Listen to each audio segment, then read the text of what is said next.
What is your opinion on women calling their husbands pet names? Nah, I will not call that one alo because boy alo. But I can tell you, it's unacceptable. How can a matured man, the lord of the family, the priest of the family, reduce himself to be calling baby? You know what baby means? If you accept that you're a baby, you will be treated as such.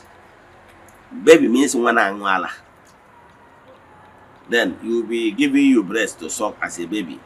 Then you lose the authority as a man and the lord of the family.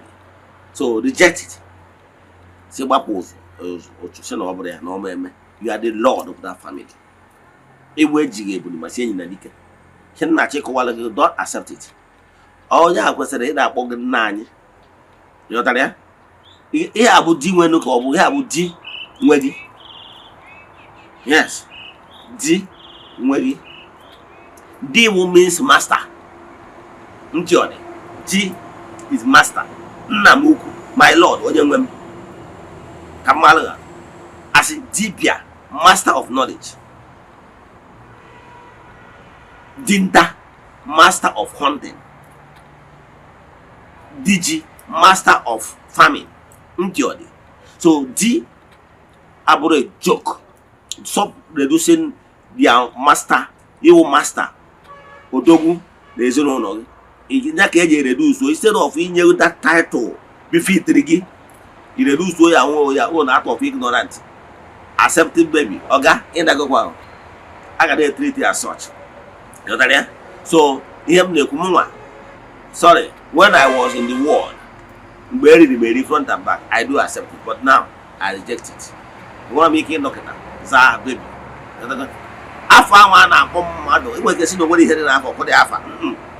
Nobody heading Alpha. Okay, Ijeku His Excellency. Huh? Go back and actual Anambra State. Everybody His Excellency. Huh? Boya Zoludo. Boya Wambodi. Okay, for that disrespect. You got that? Boya that Afa one ended by virtue of being the Akanachora. That is respect. Moyefu ya bishop. Happy what his eminence. Boya if I name my beer, the village on. Oh, after that disrespect. So you're not for the fact that this man Abrugo your Lord. You go to the Bible, you have never Sarah or dear Abraham, my Lord. He happened a court, or court, judge, your Lord. Be a pastor, where Lord. Man, I bet you know. Dina no gano mu jaw chief priest oburu mokema oburu nwa baby be angura.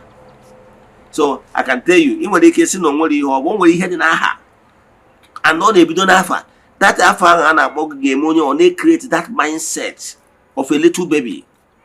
After all ebe a na-enyegharị nwere na kpuru nke end there. Thank you. So are you saying that calling pet name in marriages is wrong?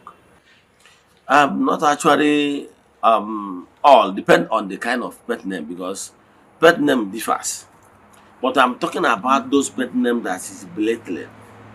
Like when I gave instances that baby means baby symbolizes somebody that is still breast sucking. You understand that it doesn't befit the priest of the household. But over the portal, let's say Judy Austin and the pet and the UL. Eze-Ana Agun Deje. You know, it's a call for those is to celebrate her hero. You understand? So, like when they are like I'm also title holder, they come to me and help me with my also title name, Ogbuefi Ezeana or Akaju.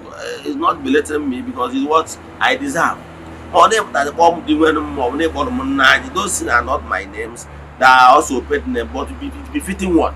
So, but when you are even if you're thinking about calling your husband pet name, think is this one? Is this what it's supposed to be, or are you seeing your husband as your mate, as in somebody that is a child play? So for me, I started the example of calling baby and other pet names that's in the same category. So name you are call your husband should be the one that will be fitting. The same way, if you call your husband can even we normally have pet name for our wives. You understand? Onye ya nna ya ụtụtụ ọma kene di gị ihu natara ya mgbe ezi udo n'ụkwụ ka m na-ekwu ịtapụ ya dịba aka si ya ugogbe eze how was your night okenekwa gị ma ọ bụ si ya ọ dị m n'obi ma ọ bụ ugo m ma whatever. So ndị nna ya na-akwụkwọ imenata mgbe aka necha imenatara ya nna ya ituo ya afọ a na-etu ọ bụrụ onye a na-etu eze ihe na-etu ituo ya ezu Eze-Ana ugochitubelu ọsị gị otu metụ aka n'azụ ọ tapụọ gị n'azụ ọnwa otu oge afọ nwe ike otu obi dị ya tuo afọ ahụ ọ na-edu gị based on ihe i mere achieve. Ọ ya bụ nke asif na-egwu ụmụazị. So ya na-ekwu maka ya bụ na afọ ị na-akpọ ya bụrụ afọ wụ afọ ya bụ gosiri all honest highest respect.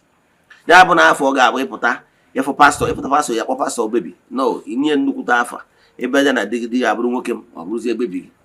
Daalụ.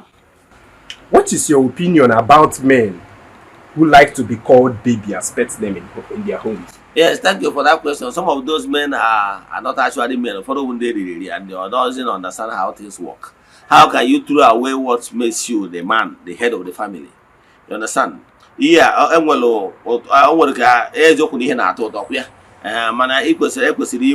right lines. So I can tell you that I want to bury Mario.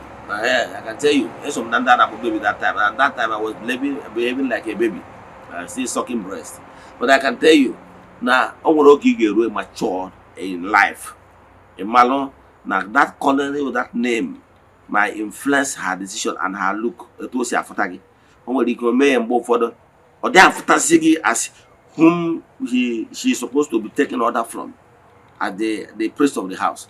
When you can have fantastic as baby, while pass you have my lord, the night about you watch him with pastor and been a bone. It told you about what pastor they can hear. Man, I can go a bruise baby. So I'm matching wagon now. Yeah, we will work it. I won't work it. I won't work it. Can respect it. What's it again? We can do that.